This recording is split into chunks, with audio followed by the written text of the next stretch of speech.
Good evening. This is Clarence Williams with another edition of Now and Then. I want to talk to you about successful distractions. Successful distraction. Distractions is a way of getting people off focus, getting people concept, getting their mind off of what is going on. Your mind is still on it, but you don't want their mind on it. And so you distract them by doing something else that hopefully they can take their mind off of the main thing until it get done. And that's the way that you can really be successful in accomplishing a lot of things. It's kind of deceitful in a sense, but people use that tack sometimes uh, very successfully. And Donald Trump is the art of distraction. He know exactly how to distract any situation, get it off out of the limelight, out of the news media. Let's go all the way back to even coming down the escalator. Donald Trump came down that escalator, and the first thing he started talking about was immigrants, murderers, and thieves, and robbers, uh, and got people all got their mind off of what was the issue. Their issue was what Hillary Clinton was talking about. But no one was talking about what Hillary Clinton was talking about. No one was talking about those 17 other Republicans that was in the primary against Donald Trump. What they were concerned about, they talked for a month about Donald Trump coming down that escalator and talking about immigrants being murderers and thieves. And that was one of the greatest distractions of all. And from then on, it was as though anything that came out of Donald Trump's mouth became news. I mean, they could be having a press conference with one of the other primaries components, competitors of Donald Trump. But if Donald Trump stood up and said something, it was almost like the news just cut and went to hear what Donald Trump had to say. And that was uh, the news company's fault because they made Donald Trump. Do you not know during that primary, what was that, 2016? Donald Trump spent very little of his money on media, on campaign, because the media was following him everywhere he went. When the other uh, people in the primary was spending money and trying to raise money and trying to get support and everything, Donald Trump had the media. Why? Because of successful distractions. He was making statements. And anytime it seemed as though someone else started getting the limelight, started most of the attention going their way, Donald Trump would just step up and say any old crazy stuff. Stuff did not make no sense, but he said it for successful distraction. And the media just gravitated toward it, and people in America just wanted to hear everything Donald Trump said, giving them nicknames. Remember that? You know, giving them nicknames. Little Rubio. You know, I can just visualize that. Little Rubio, and now Little Rubio is his primary purpose person. But during that time, just down, putting everybody down. Lying Ted, you know, Lying Ted Cruz. Not only talked about Lying Ted Cruz, but talked about his whole family.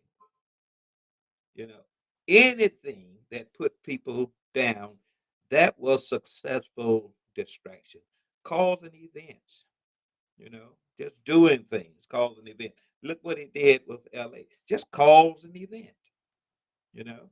And people spent 3 and 4 days, 7 days talking about Donald Trump and sending the National Guards into LA, sending ISIS into LA to deep or to round people up at Home Depot and deport them. That's events for distraction. And why was all of that was going on? Because he was having a problem with his big beautiful bill in Congress. And he wanted to distract people from talking about that and calling the Congress people and trying to get them to kill that bill. And he took the whole of America off of that bill and put it in LA's hand. Distraction, successful distraction. It's not successful until it works. And Donald Trump is the art of successful distraction. And that's what doing. Even 9/11, January 6th, even January 6th was successful distraction. Come to Washington, D.C. We just going to have a good time. And then now I want you to go down to the Capitol because they are down there trying to certify this election that was fraud, that was taken away. Successful distraction. The media is now not now on Congress certifying the election. It is on the mob, or it is on the cameras out front, uh, covering all of the action that is happening with all the people coming to Washington D.C. That's where the cameras were. That's what the story was. It's not about they are in there trying to certify the election. It's not about Mike Pence saying that he does not have the authority not to certify. It's not about that now. It's all about the mob. Successful distractions. And every time you turn, even the tariffs, now we can even call that successful distractions. Because what is the premise of why Donald Trump is doing that? Donald Trump wants the whole world to know that he can make them do what he wants them to do. And he told them that. He told them that you're going to have to come to Washington, D.C. and kiss. He told them that. That's what he wanted. He wants them to bow down to him. And how is he going to do that? Tariffs, successful distractions. And now he's saying, just today, if you have not already started making a deal with me, I'm going to send you letters and I'm going to tell you what the deal is going to be. In other words, I'm going to set the tariffs.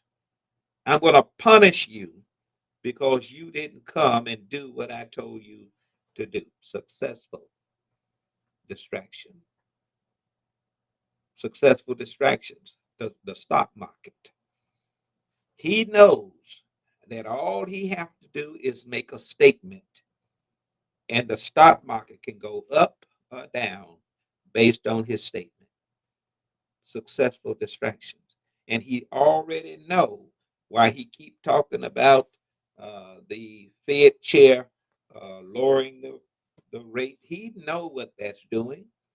He know exactly what that's doing. What that is doing is putting pressure on the Fed chair. That is putting pressure on the court system when he tells the courts, you don't have the authority to block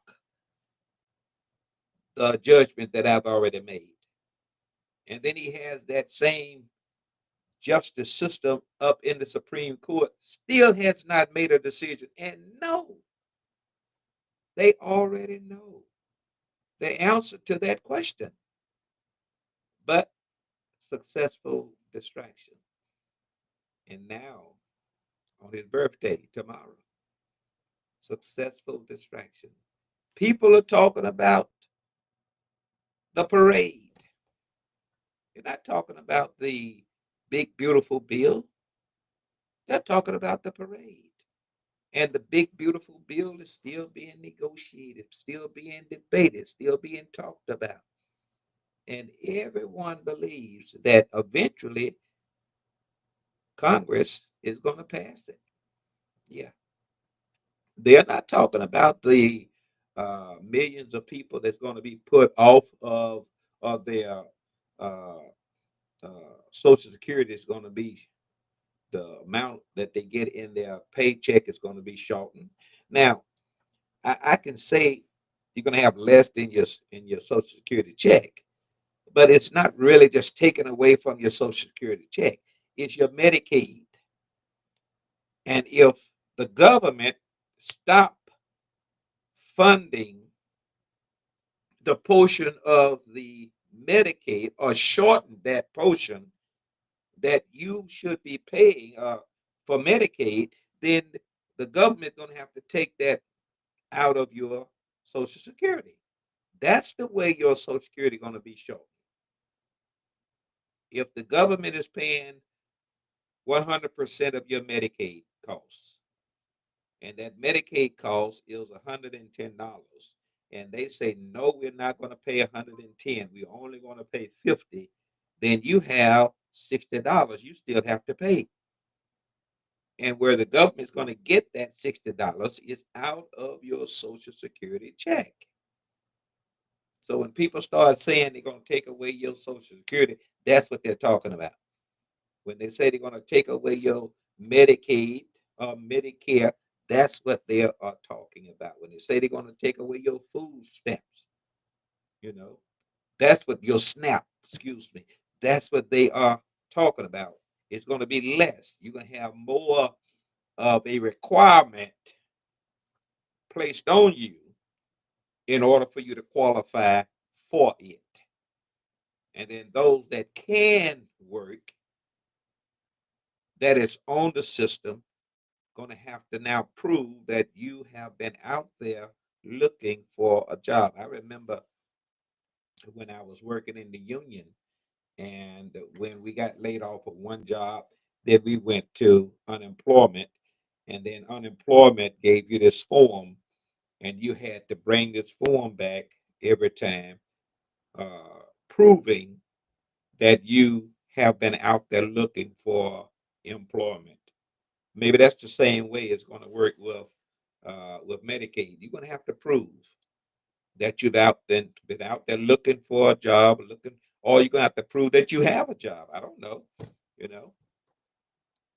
But all of this, the rich white people don't have to prove nothing, but they because they automatically going to get a tax cut.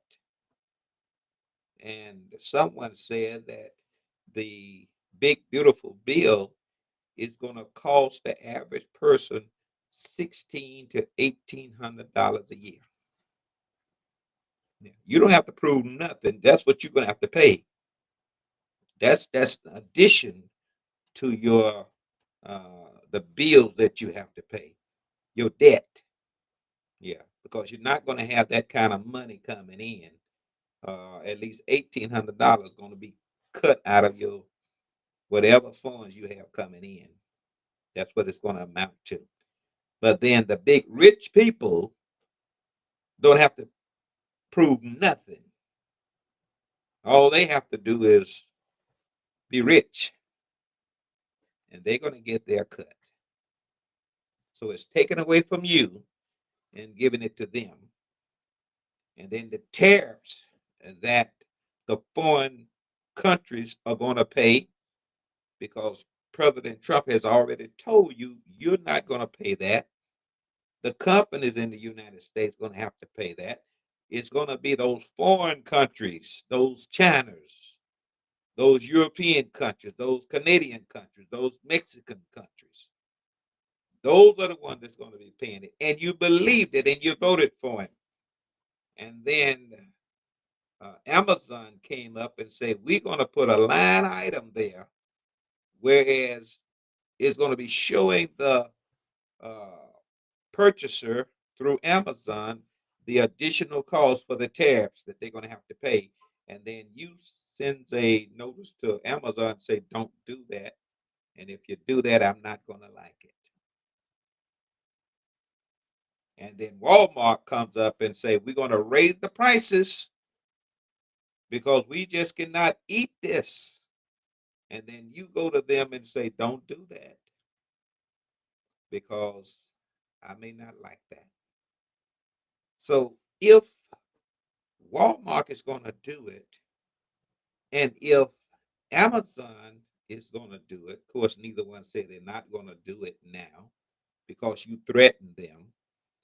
Why would they have to do it in the first place if American citizens or companies was not going to be paying tariffs in the first place? Why would they have to even do that? Because they don't have to worry about tariffs. The foreign countries are paying the tariffs, according to you. It's kind of like Mexican paying for that big, beautiful wall. Yeah, that's the way that is. And then some government budget organization says that the tariffs that's going to be realized over 10 years is going to be $2.4 trillion. Now, if America citizens are paying for it, if the companies in America are paying for it, that is a tax, an additional tax on the citizens of the United States for $2.4 trillion over 10 years. And with the GDP right now of 30 trillion and the debt that America owes right now is 37 trillion, and then you're going to add 2.4 trillion on top of that debt. When are we going to ever be out of debt? Remember when the Republicans used to say that we're stealing from our children? Now they have no problem with stealing from the children because they are constantly adding to the debt. And then the interest on that debt is some 1.9 trillion. Can you believe that?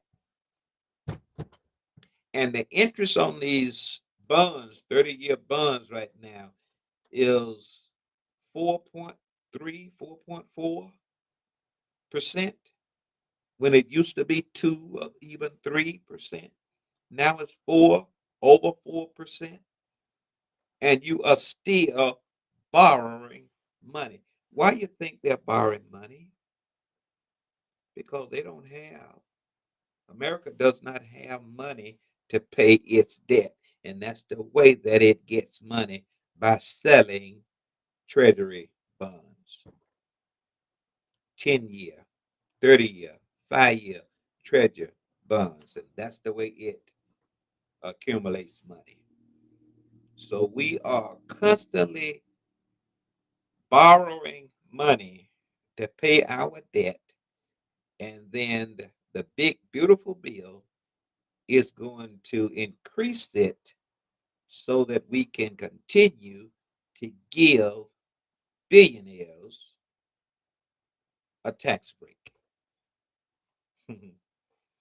And that is successful distraction. This is Clarence Williams, and this is Now and Then. Please like it. Please share your comments. Please subscribe. Go to Clarence Williams YouTube. go to Clarence Williams 3930. You will see all of the videos, the now and then videos, and also all the other videos uh, that I have made. Clarence Williams